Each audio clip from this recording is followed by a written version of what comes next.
most anticipated matchup of the playoffs, I think, and it's only the second round. Minnesota Timberwolves, Denver Nuggets, number 3 versus 2, 2 versus 3, whatever you want to say. A function of how much of the hypothetical end of the Wolves you believe in versus partially the hypothetical of Denver, but a lot of, based on how we've seen Denver respond, based on more proven available data of the Nuggets, where do you think they're going to be able to land? I feel like everybody's just picking Denver, and honestly, that makes a lot of sense to me. Basically, I wouldn't be surprised either way, but I am going to trust my gut here. I'm leaning Wolves, and it could very well be 6 because I think that, as I'll get into, like, Minnesota just has so much more optionality behind moving guys around for different matchups and how they can plug holes and stuff, where if Minnesota figures something out, Denver just simply does not have the ability, in my opinion, at least from a personnel perspective, to outmaneuver Minnesota. They are literally too deep,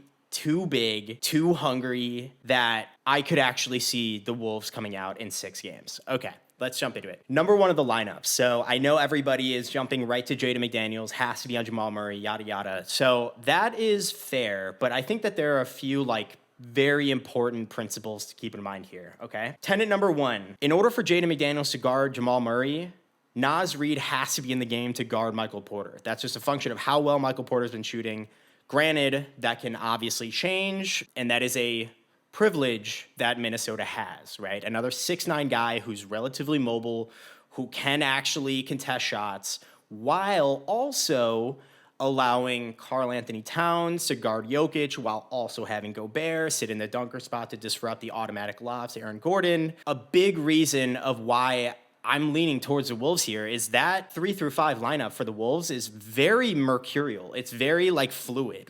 You can do a Gobert onto Jokic for a quarter. You can then move that over to Karl-Anthony Towns, then have Naz Reid come in and do his thing or whatever. Second principle, Jamal is going to get smothered throughout the entire game, regardless of Jaden or not. Jaden probably going to close it out, but the rest of the game is going to be a constant array of shuffling. Probably going to start with Mike on Jamal. Mike is very handsy, very heady, very quick. He'll be following Jamal all over the court, whatever, probably running him so he wears himself out even more throughout the early parts of the game or whatever. Then you've got Anthony Edwards, who I'm sure is not only 1, capable, but 2, wants that matchup. Listen to my voice when I say that. And is going to want some swings on covering Jamal Murray. And that's probably going to happen not only just in the middle of the game or in random spurts or whatever. There very well could be games that close with Anthony Edwards guarding Jamal Murray,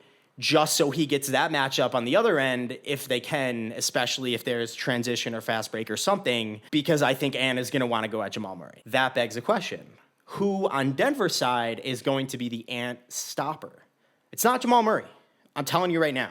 So it's probably going to be your KCP to start with, where, first of all, I have to say, I hope his ankle is healed. I don't know if that is a concern to an extent. That's going to matter a lot, because either for the ankle reasons or foul reasons or just all-around effectiveness reasons, there could be a world where Denver is forced to have Christian Braun close games, straight out, just because of, again, whether it's foul trouble, KCP's ankle, how Christian Braun is able to navigate, all this stuff with Ant kind of scares me. I don't know how well that's going to work. I'm just literally talking about, if, putting on my Denver hat, what levers do they have to pull. So that is the only position on Denver's side that I can see changing potentially to close games. Obviously, again, it depends on the offensive needs at that time. If Denver's coming back from a deficit, as they have been this whole postseason,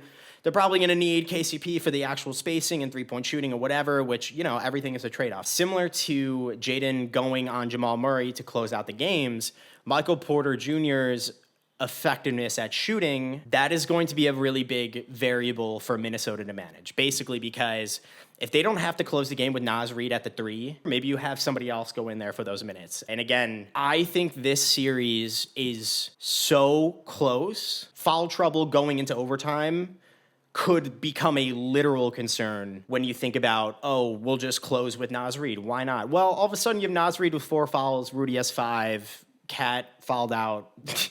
You know what I mean? Like, maybe you don't want to do that. So I split up the rest of this into positives, negatives, and then keys to win. Starting with Denver, positives. You have the best player in the world. He's proven to be a machine. He's proven to be pretty unshakable, not performing for anybody else, just trying to win games. I think that matters a lot. 2, slow start is not that much of a concern. Obviously, it kind of was for the Lakers. They had to overcome a bunch of huge deficits. Post All-Star break, the Lakers' offense was actually really good. Minnesota's offense has never been good, so I don't think you have to worry that much about overcoming a super big deficit. And then last but not least is the modern machinery. They're just proven, experienced, literally won the championship last year, of course. Basically, you know, all that continuity, all the things that Denver gets is in play. Okay. Positives for Minnesota now. 1, like I've been saying, they have the flexibility to, quote, shut off anybody that gets hot. If Michael Porter Jr. is burning you, Jaden McDaniels is going all over them. Jamal Murray's getting hot, Jaden McDaniels is going right over there. Or we're going to put Nickeil Alexander-Walker on him. Or we're going to throw Anthony Edwards on him, whatever. Or at least try to slow down these hot shooters or whatever. Minnesota just has so much optionality and depth. I think that matters. 2, Anthony Edwards can get free throws. That is a really big deal, I think, in this series, is the ability to get to the free throw line. So in the regular season, Denver was 25th, that's 6th worse in free throw rate. Minnesota was 5th. Much better at getting themselves to the free throw line. Again, in a series that is super, super evenly matched. I really, really do think that matters. 3 is the offensive rebounding thing. Aaron Gordon has been a tremendous, tremendous rebounder for the Nuggets, obviously. But when you think about the defensive rebounding for Denver, when you have him spaced out and Karl Anthony Towns out there, all of a sudden, you're opening the door for a huge guy in Rudy Gobert, as well as really long guys like Jaden McDaniels or Nickeil Alexander to swoop in and get rebounds that Aaron Gordon typically would. Last but not least, this is an intangible, probably doesn't matter, and nobody actually cares, but Minnesota hadn't won a single playoff series since 2 decades ago. They've also never swept a 7-game sports series in any sport ever, which is bonkers. I just think the momentum of the whole city being in that playoff drought, all of that hunger, particularly at Target Center in Minnesota, I'm going to tell you right now, that place is going to be bumping. Obviously, the machine of Denver has proven to be pretty much impenetrable, like literally the most ferocious away game environment in the entire postseason this year has got to be Minnesota. Like, they almost got the 1 seed. Anthony Edwards is like huge BDE energy and just, you know, whatever. So, all right, negatives for Denver. Number 1, like I said, the Ant stopper. I think their best answers are just KCP and Christian Brown. Obviously, that is really, you know, they're really, really great. We'll see how they hold up over the course of an entire game split between the 2 of them. I'm not saying they can't, but I'm just saying, I just think that could become a thing where they have to get a little bit creative. We'll see. 2, lack of the foul baiting. I already covered that. I just can't underscore how important getting to the free throw line is in the postseason. Almost the first thing I think about when I assess postseason success and ceiling raising is literally generating free throws. It is just so, so, so important. Also, the rebounding thing, they are 6th in the league in offensive rebounding, obviously, but then Minnesota is 8th in the league in defensive rebounding. So that's all like Rudy Gobert, basically. So this is going to be a huge battleground, is going to be on Minnesota's side of the court with Jokic, Aaron Gordon trying to just vacuum in every single offensive rebound possible. And then it's going to be Jaden McDaniels and Rudy Gobert and all these guys just fighting to get the defensive board. It's going to be an absolute bloodbath on Minnesota's end of the court, basically. Number 3 is Jamal's health and his shooting woes. So Minnesota is very physical on defense. That's just a fact generally, but also do not get it twisted. They definitely know that Jamal almost missed the closeout game of that Lakers series. Fully expect them to come out pretty physical with Jamal Murray. That's just point blank, period, with a dot. I also think with just the overall strength and level of suffocation of Minnesota's defense, that Jamal Murray is simply going to have to make even more and even tougher tough shots. Full stop. We'll see how well he's able to deliver on that, and that's not the most reliable offensive scheme to begin with. And then last but not least, I don't think Denver's really been punched in the mouth yet. Again, this is completely hypothetical, so, you can dismiss this however much you want, whatever. But we just saw Anthony Edwards talk all over Kevin Durant on national television. Obviously, Ant Edwards looked up to KD, and there's that whole, growing up type of thing. But I don't know, man. How is Christian Brown or KCP gonna take Ant Edwards talking in your face for an entire quarter as he's just physically superior to you? All it takes is for that kid to get 2 buckets, and then he's gonna pour it on. He's gonna start chirping you, giving you some words, then it's going to be a little bit interesting. Basically, who is going to match Ant's energy? I know you can just wipe that all away and just say hypothetical, it doesn't matter. Denver is a cyborg robot colony. I don't know. I'm just saying it's a little bit different, especially again in Target Center. Back to the Ant stopper idea. If you're trying to put Christian Brown on Anthony Edwards and he just hit back-to-back threes at you and he's talking with an entire Target Center stadium screaming at you as well, I really hope you're off for it, kid. That's all I gotta say.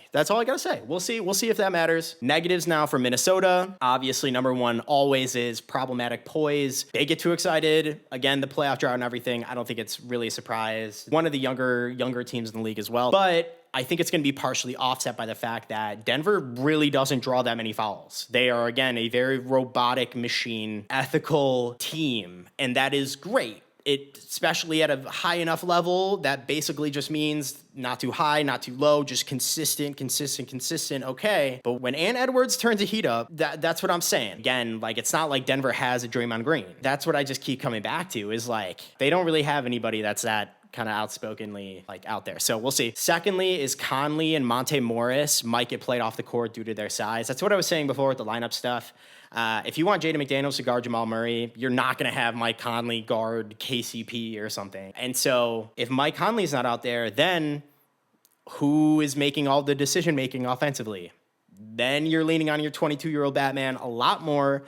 You're also risking, the poise stuff and the leadership and all that stuff. It's going to be a trust game. It really is, because Denver's really big, as we all know. Be-all, end-all, last thing is 22-year-old Batman is still Batman, right? I guess. We'll see. We'll see about his decision-making. Again, obviously, this is the best team in the NBA right now they're going up against. And Ant knows the stage. He knows the setting. He's obviously very competitive. So I have no doubt that he is excited and wants this sort of challenge. We'll see how he fares with 2.5 minutes to go, and it's a 3-point game at altitude. Game 5. We'll see. Keys to win really quick for Denver. Number one is defensive excellence. Everybody knows that Denver's offensive execution is the primary driving force for their success. It is so consistent and bulletproof and unstoppable, and that is the primary reason behind it. That insane comeback that they had against the Lakers, they scored 14 points in clutch time, 5 minutes to go. They scored 14 points. The Lakers scored 10, and they obviously lost off of a buzzer beater. But my point is, they still gave up 10 points to the Lakers, and it took a Jamal Murray buzzer beater, just as a quick example. So with them going up against Minnesota, where you have, again, a dynamite singular player in Anthony Edwards who can kill you from an array of places, LeBron was not trying to hit step-back pull-up threes, let me tell you. So if Anthony Edwards makes, again, 2 threes and there's 2 minutes to go, then you're going to be up on him, and he is faster, he can jump higher, more of a physical specimen than you when he gets downhill, okay? So that's what I'm saying is defense has to be good for Denver as well. The defensive potency for Minnesota is the best of the best. Then also they're just sitting on a stick of dynamite with Anthony Edwards, and you have got to be ready for it, man, okay? Next is the juice and fire thing. If Minnesota's defense is able to meaningfully disrupt Denver's offensive machine, they are going to bring the fire, okay? And we all know what that means and what that looks like. Could be a good thing, could be a not so good thing. But I'm gonna tell you what, man. If it's a good thing, there is no other option.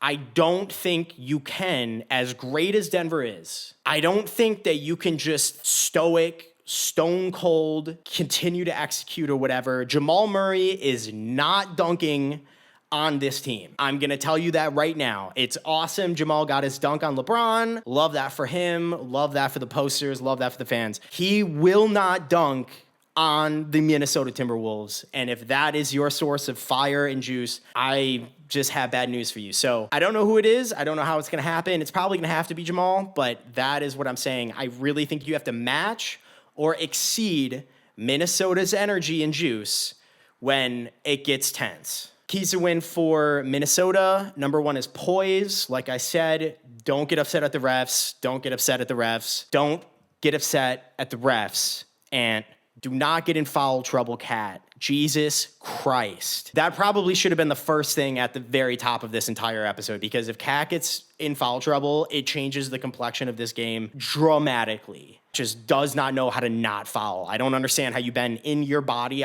Like, you probably stopped growing like 10 years ago. Like, dude, just stop looking so awkward and just stop fouling. Okay. And then the last one is patience. Denver last year got a lot of validation for how incredible of a strategy and roster construction and all this stuff that they had. That's awesome. Minnesota clearly hasn't had that. They've had a lot of success in one season.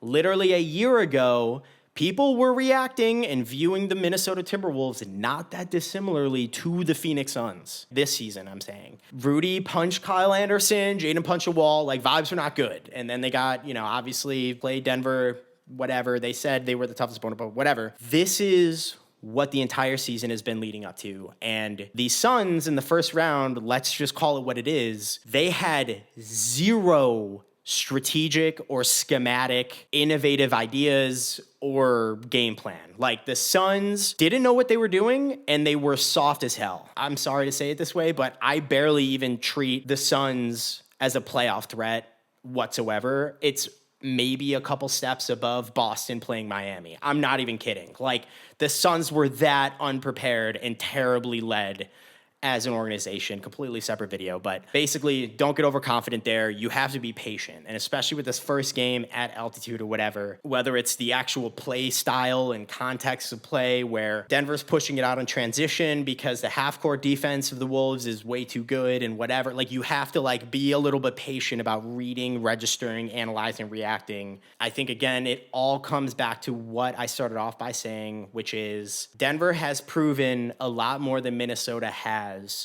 But I think the hypothetical for Minnesota can be really good. How much can they really galvanize and unleash that? We will see what they do. But super excited for the series, guys. We will see, and I am just going to stick with what I said before. Why not? Everybody picked Denver, so I'm going to go with Wolves in 6.